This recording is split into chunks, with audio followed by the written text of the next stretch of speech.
Welcome back to the CNR recap. I'm Griffin Aldrich. Alongside me, we got Carl McDonald and Andrew Quinn, and unfortunate loss to the New York Knicks. However, the Patriots still play today, and it's Super Bowl Sunday. So, as unfortunate of a loss as this was, the Patriots still play, and we got hope for our New England men later today. Let's go. We got something to look forward to, We which is do. good We because do. this was a tough loss. You said it. You said it. And let's go with initial thoughts because Andrew said it right there. Tough loss by the Celtics. It just looked like the Knicks completely outplayed us. But we'll start off with you, Carl, Andrew, and back to myself. But take it away, Carl. And absolutely very much a tough loss, not just because it's a blowout win for the Knicks, but of course, on a day where the Patriots are in the Super Bowl, definitely, a heartbreak for New England as a whole today to not only lose today, but also lose to one of your greatest rivals all time, one of the, greatest rivals ever in sports. Yeah, it wasn't fun. It wasn't great to see the Knicks again doing us in, especially at home. So that's another, reason why this loss for us just stinks.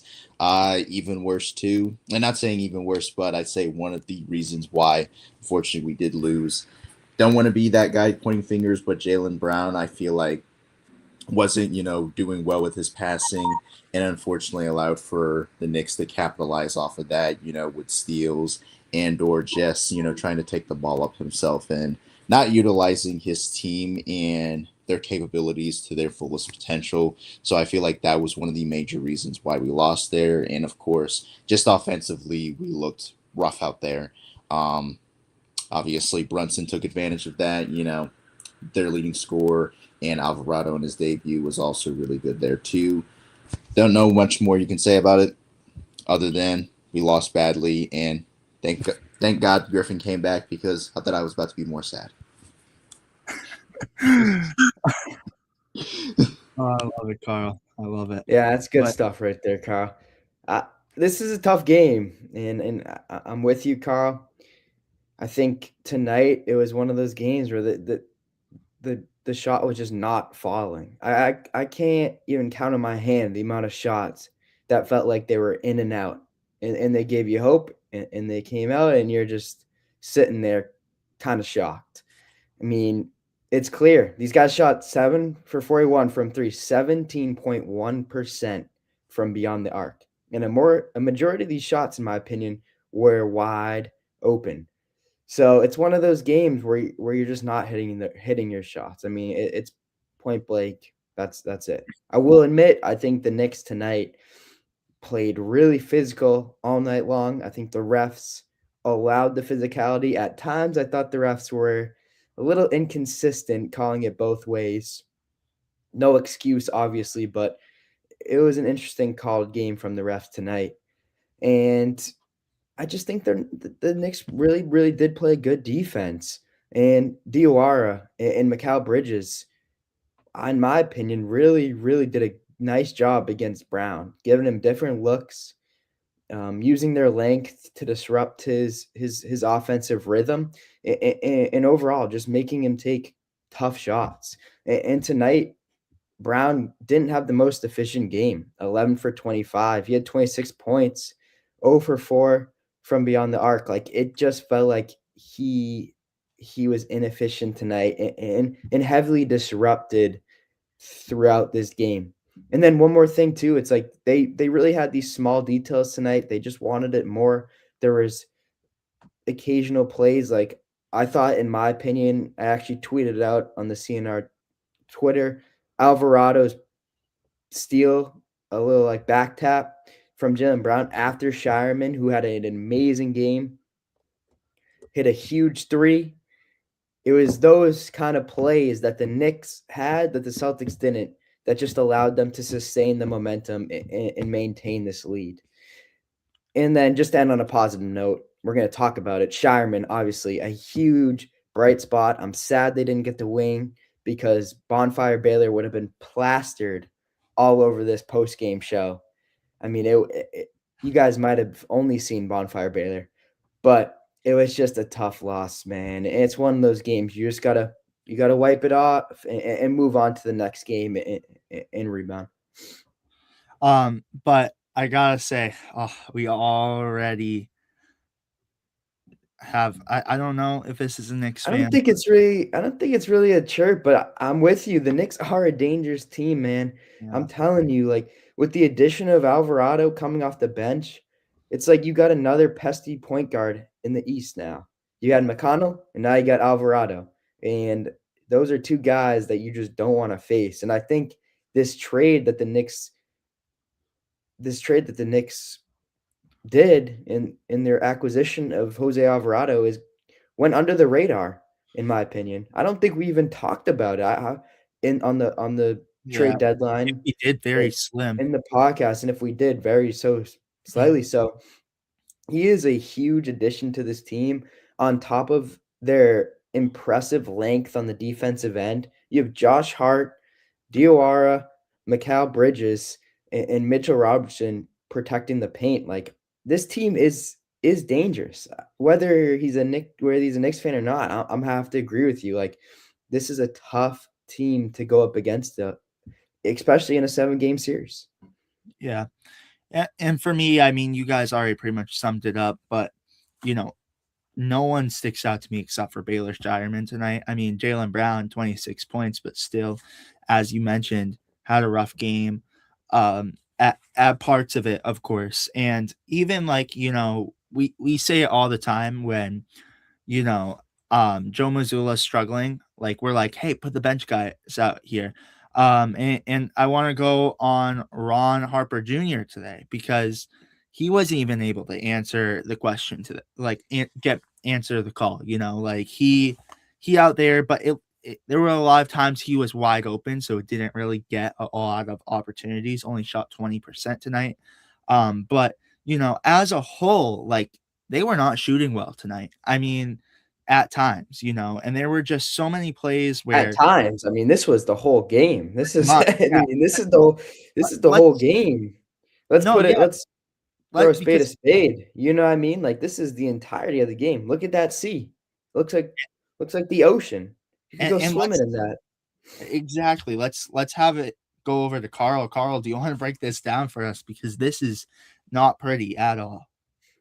No, absolutely. Yeah, of course. Thank you for passing that down on to me. Yeah, like Andrew said, you can essentially swim in it. That was him essentially being generous. We drowned in this situation. For real. First quarter, they beat us by almost 10 points. So, of course, 35 to 24. We then go on to the second quarter where we mount some type of comeback there, 29 to 25. However, we do find ourselves again losing by 10 by the time we get to the second half of the game. Of course, the third quarter there, so 25 to 15. And the Knicks finish us off in the fourth quarter, 26 to 21. Again, you're rarely seeing any green within the differential here. Only six lead changes there, and really, again, it was just the Knicks' game. The Celtics couldn't mount any type of comeback. The closest that they were, I believe they were down 5 at one point, and that was about it. But could not find any answers to close out that lead, and just couldn't get the job done. No, I agree. Yeah, I and I mean, want to. Yeah, it's like, and every time they did seem to mount a comeback or see a little glimpse of light in the tunnel, the Knicks just found a way to respond immediately. And a lot of it came from Jalen Brunson, who had 31 points, 12 for 21 from the field goal, and 4 for 8 3. Like he shot near 40, I mean, near 50% from the field, and just overall just was was there to respond when they needed it. And he closed this game out too, in my opinion, just hitting tough shots down the line. yeah, and you add on to that. I mean, the Knicks led at 24 at one point in this game, and they were just. I mean, Carl's right. We were drowning. But for the Boston Celtics tonight, did win in offensive rebounds. But you see red, red, red, red, red, red, red. That's the only thing the Celtics let in. Shot 37% today from the field goal, so not a good look for the Celtics. On top of that, 14 turnovers opposed to 8. and got out rebounded by 7 tonight, 54-57. So just not a pretty game whatsoever tonight. Not a Mhm. pretty game, and the Knicks fans are definitely happy, but they're not going to be happy for long when the Patriots win tonight. I'm just saying. But Andrew, Yeah. if you wanted to bring it Knock up, on wood. knock on wood. But if you wanted to start talking about the Knicks points tonight. Yeah, yeah. And before I get into that, I just want to mention one more thing too. The Knicks had 16 fast break points to the Boston Celtics 4.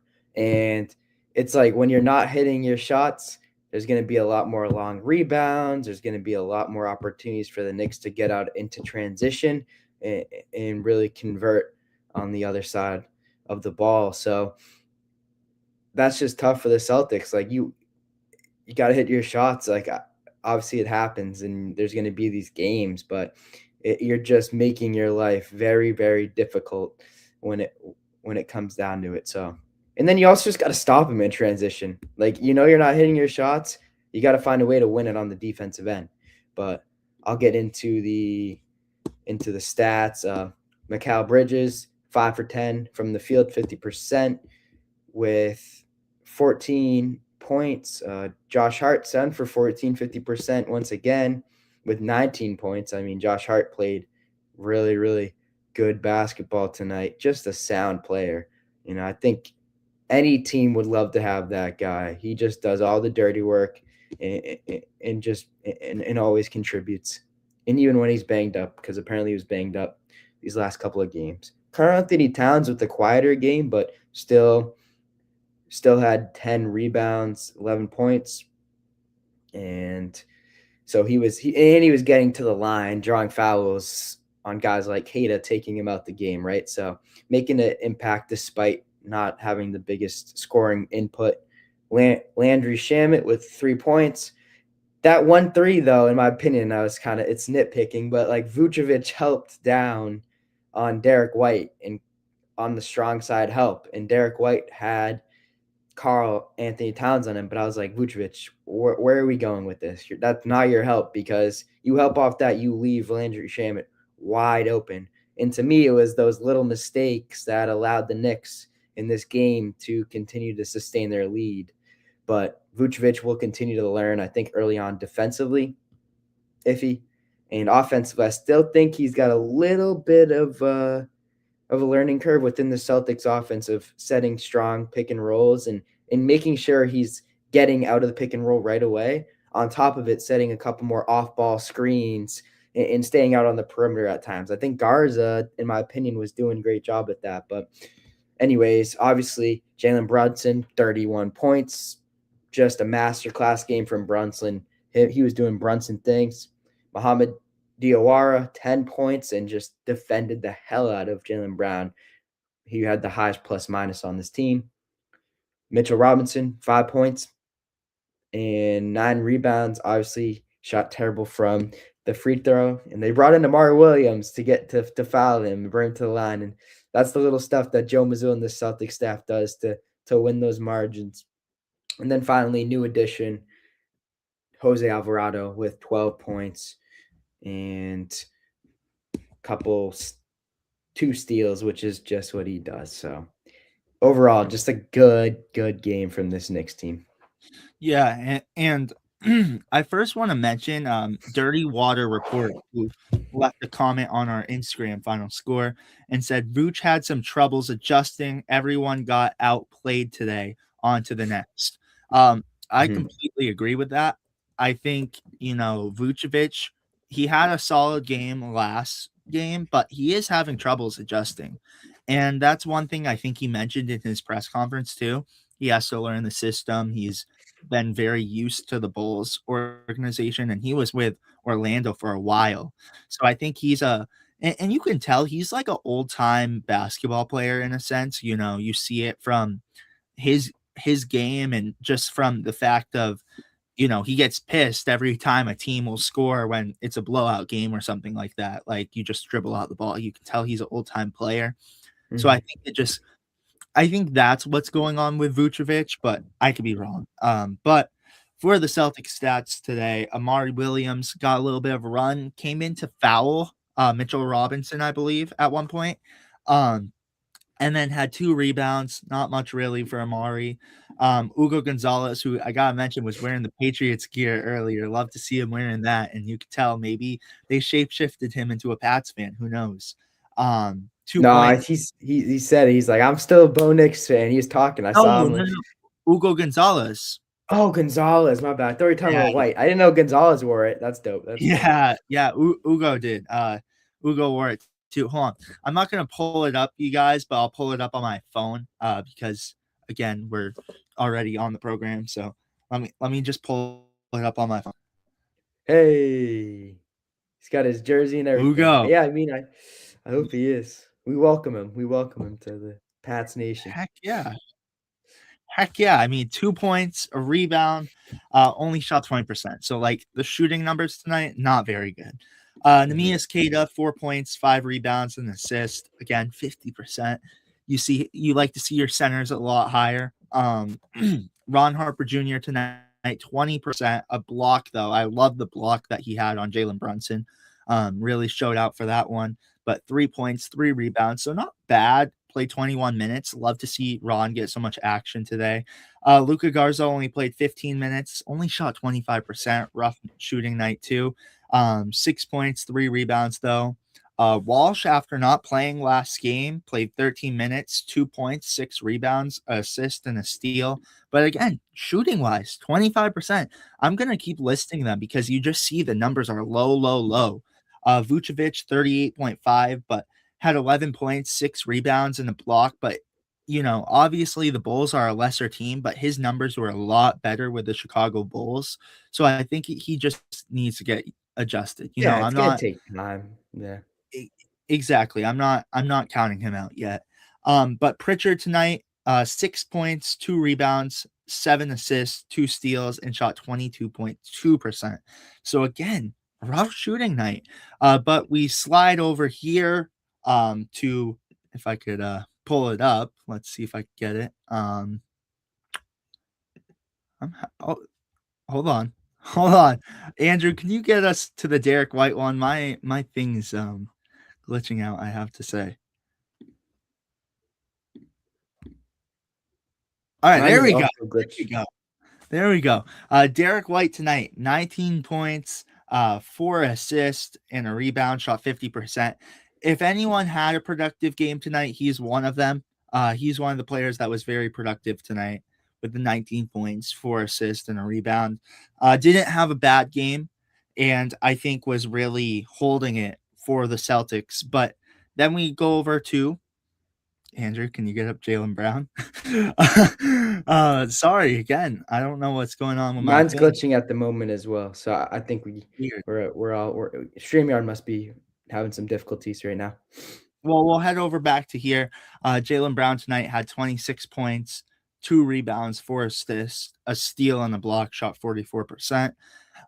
You see the numbers, you love them, but if you watch the game, wasn't a great game from him, but had a solid night. And it won't. Oh, there we go. Baylor Shireman tonight, 10 points, 5 assists, and 13 rebounds. I think tonight, had the Celtics win, agreed, we'd have some bonfire. You know what? Let's give it to them. Let's give you guys some bonfire, Baylor, because tonight he was textbook. I love seeing it from Baylor Shireman. I mean, this was the player that if anyone looked like they wanted to win, it was Baylor Shireman tonight. Shot 37.5, but the only player who had a +1 in the plus minus category. And he was just doing winning plays for the Celtics, whether it be kicking it out to someone, whether it be shooting. I loved what Baylor Shireman had to offer for the Boston Celtics. But again, tough loss tonight as we will turn it over here if it will eventually come up, because I have to say, rough night for the Celtics, but for the Patriots, this is going to be a fun one. And Andrew, will you explain what happened? So Carl and I are going to be busy cooking Super Bowl food, as we should be. It's the Super Bowl, but Andrew, wanna express the dilemma? You guys are gonna call us casuals in the comments. You Like, shouldn't have brought this up, Griffin. I don't know why you brought this up, but if You're you want to get exposing us. exposed, bro. If you want to get exposed, bro, you can get exposed.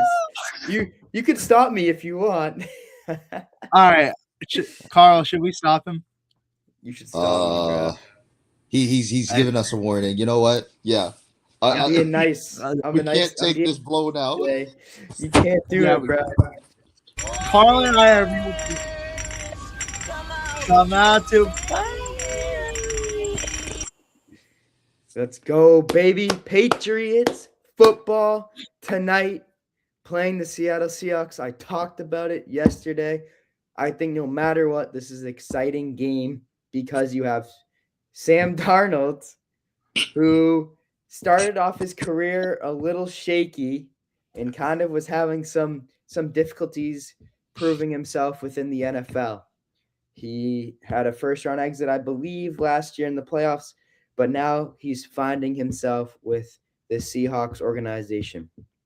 So this is a good game for Sam Darnold, who has the opportunity to rewrite his story and really prove himself to the NFL. It's an origin story, in my opinion. It's a story where, like I said it on the other game, you tell your kids about this game, because if Sam Darnold wins, he willed his way to a championship. He didn't let himself get down, and he just kept pushing himself to be an NFL quarterback. So that's Sam Darnold. But on the other side, our Patriots, you have Mike Vrabel, 3-time Super Bowl champion with the Patriots as a player, but never won as a head coach. You have Drake May, who is a young phenom rookie quarterback who just lost in the MVP race. That's exciting. He's got a little chip on his shoulder now. Like I said, I don't think he cares, though, because he just wants to go win a championship with his boys, with his fellas, and go home and bake some cookies with his girlfriend. Like, that's where his head's at, man. But this is going to be a fun game. There's stories. There's a storied rivalry with the Seahawks. We've had a lot of matchups against them. So this is super, super exciting. And I'm super excited to watch. I think no matter the result, it's going to be a fun game, but I most certainly have the Patriots in this one. I think there's just a perfect storm brewing over there in New England. They have chemistry. They have guys that want to play for each other. And you have a leader of men in Mike Vrabel that's gonna bear the flag and lead you to victory. So Patriots 100% are getting this win tonight. Got me fired up, Andrew. Got me fired up. So Carl and I are, doing the Super Bowl food. But we'll slide it over to Andrew in a couple minutes. But I have to say, I wanna say this first. I have not been big on football, but I've always been a Patriots fan. And tonight is the night you prove yourself. And you don't think about the recent success. Everyone's gonna look back at this Patriots season and be like, all right, they did well, but did they get the job done? And this is where you finish the story off. This is where Bill Belichick, everyone was like, all right, he is the reason why we need to win. Like, he is the reason why the Patriots are doing it. They have an opportunity to do that without Belichick tonight, without Brady. And I think Brady's a little salty still about the Patriots as well. So, I think this is a night to do it without Brady. This is a night to really solidify yourself in the new era that this Patriots team is good enough. You're going to have Stephon Diggs' wife out there, Cardi B, Bad Bunny. You're going to have the Gatorade color being blue, as I predicted. And you're going to have the score being whatever I predicted. I sent it to Andrew. He'll post it. You guys can see my score prediction. But I think tonight is going to be history. And I think tonight is going to be a new era in New England. And it's not the Brady era anymore. It's the Drake, May era. And Patriots fans, I hope I got you fired up, because I got myself fired up. And it's time for me to go cook. So I'm going to leave this to you, Andrew. But go Pats. Go Pats. Yes, sir. Yes, sir. What you got, Carl? What you got? Just gonna leave it off with this, Griffin, wasn't too big into football, but because I'm a New Englander and because I did like Tom Brady, this is a team that I've been riding with since pretty much I've been 12, since I was 12 years old. I'll never forget, when we lost in the Super Bowl to the Giants, but still found myself, behind this team and rooting for this team.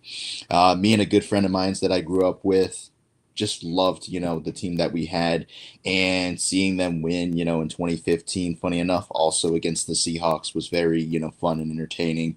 Of course, personal favorite Super Bowl moment, and I would say for the same thing I'd probably say for you, Andrew, and other fans of the Patriots, 2017 coming back 28-3 against the Falcons, an all-time moment. Never forget when my dad and my brother were trolling me saying, "Oh, you guys are going to lose," seeing Tom Brady with his head down and seeing us mounting that comeback and winning it in overtime. One of the most satisfying moments as a sports fan that I've ever had. And again, I feel like has, been a very satisfying moment for all of Boston and all of New England in general. And to be able to see them in the Super Bowl, especially in a year where they weren't, seen as a team that was supposed to make it. And even I didn't think they were going to make it this soon. It's honestly Right. very, very beautiful, very, great, and just very satisfying. And I feel like this is almost a full circle moment for me too, because we've all, all Patriots fans are used to seeing Tom Brady, leading this team. And now it's way more different. Now we're seeing Drake May stepping into that role. And technically Mike Vrabel too, although he's not a player, he's still a coach. He's still, exuding that Patriots culture and getting this team this far, even though they were never supposed to be here to begin with, which is absolutely beautiful and great, and even greater because of what the Celtics had to, go through this past season, albeit still doing great, but of course the season prior, with Tatum and being unable to go back to back, I forget who said it. Somebody jokingly said that we had sacrificed Celtics greatness for Patriots greatness. I'll take it, because both teams are doing great. And we're on the cusp of winning a seventh championship. So definitely, this is something that I'm very excited about, very happy about. And, to see Drake May in this role and everybody else a part of this team, in this role and making history again with the Seahawks is something that I'm very, very into, and just want to be able to say again that I got to see the Patriots win another one in my lifetime. I'm pumped for this. I'm excited for this, and I don't know how else to express this. Andrew, you got me more and more excited with what you said, I'm and I'm going glad. to I'm give it glad. over to you. I appreciate you, Carl. Bro. I appreciate you. No, this is insane. This is insane that they made it this far, that they, they were doubted. They went from 4-13 record from last year to a 14-3 record in 2025. So they completely basically flipped the script. Like, that's insane to me. Like, that turnaround is ridiculous. And it's something we're witnessing history right now. We're witnessing greatness. I talked about it on the podcast yesterday. That's out. Go check it out. Episode 86. We have a segment talking about the Patriots. And I basically was just saying how grateful we should be to be witnessing just Boston sports history right now. Because I think the Celtics, despite this loss today, Joe Mazzulla is going to go down as a legendary coach, whether you like it or not. Tatum, Brown, I mean, just this whole kind of this Celtics organization, especially this last couple of years, the way they just been playing, they're going to go down in history as some of just an organization that you want to study and model your success after. In the same vein, so are the Patriots. Robert Kraft has created a organization that will go down in history as well as one of the greatest. And for Robert Kraft, who's getting up there in age, hopefully the Patriots can get him this win, and silence all the doubters who say you need Belichick, you need Brady, because you think about it, if Rob Kraft gets this win, you got to contribute a lot of the Patriots success to him, right? It's like I hired Mike Vrabel, I I consulted and I got Drake May and all these other guys. I think we have to discuss Robert Kraft as one of the main vessels for this success. So hopefully they get the win for him tonight, and he can get another ring under his belt. It's insane. It's absolutely insane. I agree. And I hate to do this. Gotta head out, but No, go cook up some food, Carl. Go get it right. Yep. Buffalo chicken dip. What are you gonna make? What are you gonna make? Gonna make some beef dip, and then I'm gonna get some pizzas as well. I like that. You And know what that is? That's fire. oh yes. Really wish we won now so that we could have done that for Baylor too. He deserved it. Well, plenty of opportunities down the line, considering the way he's been playing. So I'll let you go, Carl. Enjoy the right. Super Bowl, bro. Cook up some good food, and I'll catch you. You as well. Pat's one. Let's get it. Let's go, man. Peace. Later. And anyways, let's continue this conversation. I'm gonna stick around for now and continue to talk this Patriots. I'm kind of intrigued and I'm just pretty fired up. So I want to keep this conversation going. Let me know in the comments right now. But I kind of want to talk about Mike Vrabel and just the legacy that he is creating for himself. To me, you can discuss him similar to like Joe Mazzulla as a guy who just really knows how to he's a motivator. He knows how to keep his guys going, and he's just a leader of men. And I think he knows how to push the right buttons. He understands who his guys are. I think that's important for a leader to know what buttons you need to press to get guys going, right? And so it's very interesting to think about, just witnessing two great leaders running organizations. And so, can you not see me, Griffin? I'm right here. But anyways, yeah, this is exciting, and I'm trying to get some other people on. We'll see if I can get my boys on. But what else? What else can we talk about in regards to this?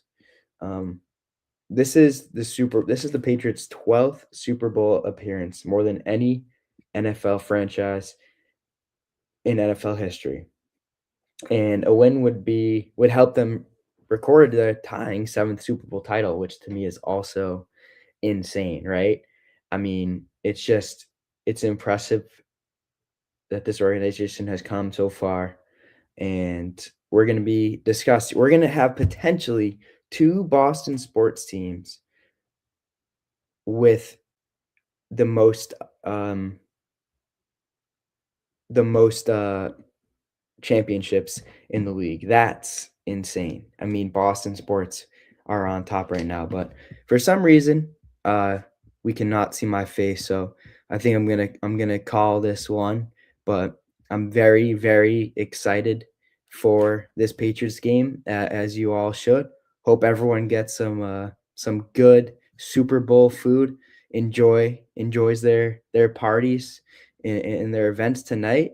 And as always, this is the Celtics Nation Rise recap. They did not get the win tonight, but follow us on all of our socials at Celtics Nation Rise for more content. Thank you so much for watching and enjoy the Super Bowl. Peace.